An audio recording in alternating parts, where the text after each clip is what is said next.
High court. కాబట్టి ఈ రోజు ఎవరి గుంటు కోయడానికి ఈ రోజు కాంగ్రెస్ పార్టీ ప్రయత్నం చేస్తుంది అనేది మేము అంటున్నాం. జితేందర్ గారు గుడ్ మార్నింగ్ అండి. గుడ్ మార్నింగ్ అండి. Good morning. గౌతమ్ గారు చెప్పిన కమెంట్స్ మీరు వినడం జరిగింది. రాజ్యాంగబద్ధంగా వెళ్తే బాగుండేది, కానీ ఇప్పుడు పూర్తిగా రాజ్యాంగబద్ధంగా లేదు. ఎలాగో మళ్ళీ హైకోర్టులో కూడా చుక్కెదురవుతుంది. అసలు కాంగ్రెస్ ప్రభుత్వానికి చిత్తశుద్ధి ఉందా లేదా? మాట మారుస్తున్నారా? అసలు ఎన్నికలు జరుగుతాయి ఏమనుకుంటున్నారు? ఒకటండి, మీ ప్యానెల్లో ఉన్న వారందరికీ నమస్కారం. మీకు జీ న్యూస్ ప్రేక్షకులందరికీ ఈ రోజండి మాట్లాడుతున్న సోదరుడికి అసలు హక్కే లేదండి బీసీల గురించి మాట్లాడాల్సింది. ఈ రోజు కామారెడ్డి డిక్లరేషన్ లో మేము బీసీలకు 42% రిజర్వేషన్ ఇస్తామని ఎలక్షన్ కి వెళ్ళామండి. ఎలక్షన్ లో బీసీలు ఓట్లు వేసి మా ప్రభుత్వాన్ని ఎన్నుకున్నారు. మా రాహుల్ గాంధీ గారు మేమెంత అంత హక్కుదారులు ఉండాలి, అంత వాళ్ళకి రిజర్వేషన్ ఉండాలనే దాన్ని నినాదాన్ని మేము ముందు నుంచే మేము ఎలక్షన్ మేనిఫెస్టోలో పెట్టి ప్రజల దగ్గరికి వెళ్తేనే ప్రజలు మాకు మెజార్టీ ఇచ్చి వాళ్ళని తిరస్కరించి మమ్మల్ని ఎన్నుకున్నారండి. వాళ్ళ కోసం చేయాల్సిన బాధ్యత మాపై ఉంది. మరి ఆ రోజు కేసీఆర్ గారు 2018లో మరి ఆయనకు అవకాశం వచ్చినప్పుడు గత 10 సంవత్సరాలు పరిపాలిస్తేలే మరి బీసీలు వీళ్ళకి అవసరం లేదా? అటు బీజేపీ గాని బీఆర్ఎస్ గాని ఏమనుకుంటారు? 56% ఉన్నటువంటి బీసీలు అవసరం లేదనుకుంటున్నారా? వాళ్ళకి అసలు చిత్తశుద్ధి ఉందా బీసీల విషయంలో? మరి ఎందుకు చేయలేకపోయినా? ఆ రోజు 34% ఉన్నదాన్ని 23% దానికి దిగజార్చి దాన్ని ఆ రోజు మోడీతో ఉన్నటువంటి అనుసంధానానికి అన్నటువంటి ఆయనకు అనేక పద్ధతులలో ఆయనకు మద్దతు ఇచ్చినటువంటి కేసీఆర్ గారు బీసీల విషయంలో ఎందుకు చేయలేకపోయినరు? ఆ రోజు స్థానిక సమస్యల విషయం అవగాహన లేకుండా మాట్లాడుతున్నారు జితేందర్ గారు. అవగాహన లేకుండా మాట్లాడుతున్నారు. ఇది కరెక్ట్ కాదు జితేందర్ గారు. మీరు రిజర్వేషన్ మీద మీకు ఒక క్లారిటీ ఉంటే మాట్లాడండి, లేకపోతే మాట్లాడకండి. ఎందుకంటే రిజర్వేషన్స్ అనేది రాష్ట్రాలకు 50% మించి లేదు. మేము ఆ రోజు మేము ఎందుకు తగ్గించామని చెప్పేసి మాట్లాడుతున్నారు. 34% ఎందుకుంది? ఆ రోజు ఎందుకు వచ్చింది? ఆనాడు 1994లో 16% మాత్రమే ఎస్సీ ఎస్టీలు ఉన్నారు కాబట్టి వాళ్ళకు 16% రిజర్వేషన్ మాత్రమే ఇచ్చారు. ఆ తర్వాత 34 స్టేట్ గవర్నమెంట్ ఇచ్చింది. 34 సుప్రీంకోర్టు ఆర్డర్. అది రాజ్యాంగబద్ధంగా మీరు రిజర్వేషన్స్ అమలు చేయాలని చెప్పేసి అన్నది సుప్రీంకోర్టు, మేం కాదు. రేపు మీకు ఇదే చెప్తుందో లేదో చూడండి. ఇంకా 8వ తారీఖు ఎంతో దూరం లేదు కదా, మూడు రోజులే కదా.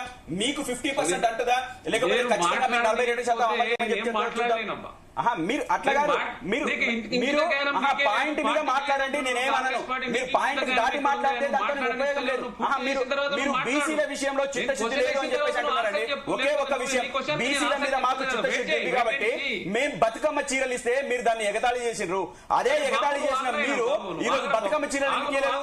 బతుకమ్మ చీరలు అని అంటే కేవలము బతుకమ్మ చీరలు ఒక ఆడబిడ్డకి ఇవ్వడం కాదు, మొత్తం బీసీ సమాజానికి, నేతలకు, నేత అక్కలకు వాళ్ళకు ఉపాధి కల్పించడం, కొన్ని 100 కోట్ల రూపాయలు వాళ్ళకి కేటాయించడానికి ప్రధానమైన అంశము. వాళ్ళ జీవనోపాధి నష్టం కాకుండా, వాళ్ళకి జీవనోపాధి లేకుండా, ఎటువంటి ఆటంకం కాకుండా, ఇబ్బందులు కాకుండా మేము ఆ పని చేస్తే మీరు ఎగతాళి చేసి మేము 2 చీరలు ఇస్తామని ఒక్క చీరకుండా ఇవ్వకుండా ఈ రోజు దసరా పండుగ గడిపిన చరిత్ర మీ కాంగ్రెస్ పార్టీ. మా పార్టీ గురించి, మా బీసీలు బీసీలు కదా, వాళ్ళకి సంబంధించిన వాస్తవ విషయాలు. గౌతమ్ గారు ఒక్క నిమిషం. ఎస్ జితేందర్ గారు చూడండి, అతనికి డిబేట్ లో కూర్చునే ఓపిక ఉంటే కూర్చోమనండి, లేకపోతే వదిలేమని వెళ్ళిపోమనండి. ఎందుకు నేను ఓపికగా వినడం నేర్చుకోండి ముందుగా మీరు. అందుకే మిమ్మల్ని ప్రజలు తిరస్కరించారు. వాస్తవ విషయాల మీద మాట్లాడితే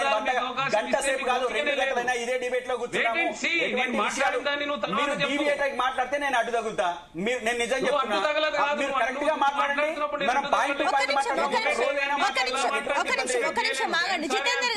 జితేందర్ గారు ఒక్క నిమిషం, మీ పాయింట్ క్లారిటీ మళ్ళీ శ్రీనివాస్ గారు కూడా ఉన్నారు, ఆయన దగ్గర కూడా వెళ్ళాలి. జితేందర్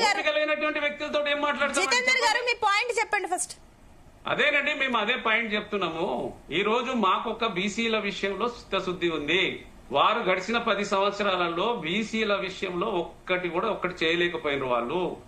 దానికి అనుగుణంగా ఈ రోజు మా రాహుల్ గాంధీ గారు చెప్పిన ప్రకారంగా మా రేవంత్ రెడ్డి గారు ఒక ఫార్వర్డ్ క్లాస్ కు చెందిన వ్యక్తి అయినా కూడా బీసీలు ఈ రోజు మరి చాలా కాలం నుంచి వాళ్ళకి రావాల్సిన హక్కులు, మరి దానికోసమే రిజర్వేషన్ మనం కల్పించాలనే సంకల్పంతో మేము ముందుకు పోతున్నాము. దాన్ని ఈ రోజు రిజర్వేషన్ పెంచుకోవడం కోసం ఈ రోజు తమిళనాడులో జరగలేదండి. ప్రజలు తెలుసుకుంటే ప్రభుత్వాలు గాని కోర్టులు గాని ఒప్పుకోవాల్సిన అవసరం ఉంటది. ఈ రోజు తమిళనాడులో ఇవ్వట్లేదా? ఇస్తున్నారు. దాని ప్రకారంగా మాకు బీసీలు అంటే చిత్తశుద్ధి ఉంది కాబట్టి మేము ఈ రిజర్వేషన్ ని కల్పించినము. దాని విషయంలోనే మేము అనేక చట్టాలు తీసుకొచ్చినాము, జీవోలు తీసుకొచ్చినాము. రకరకాలుగా మన బీసీల కోసం చేయాల్సినటువంటి ప్రయత్నాలన్నీ మేము చేస్తున్నాం.